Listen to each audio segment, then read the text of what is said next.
אילו דברים מוזרים עושים השכנים שלך? השכן שלי התקין מצלמות בכל מקום אפשרי בחצר ובכניסה.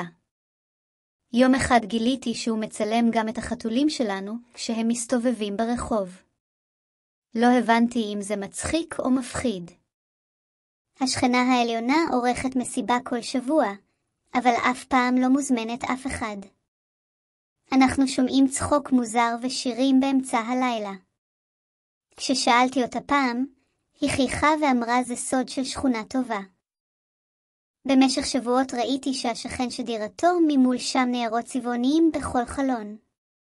יום אחד שאלתי אותו, הוא אמר שזה תרגיל מנטלי לשיפור מצב הרוח. מאז אני לא מביט עליו אותו באותו אופן. יש שכנה שמטיילת כל יום עם כלב שלכאורה אף אחד לא רואה. היא מדברת איתו, נותנת לו אוכל, אך אין שום סימן שהוא קיים. כל הילדים בשכונה מדברים עליו, אבל אף אחד לא רואה אותו.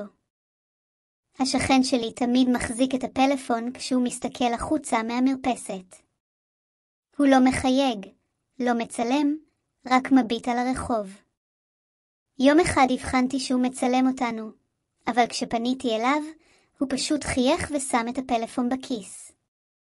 בחורדי הלילה אני רואה דלתות בבניין שלי נפתחות וסוגרות בלי מישהו לידן.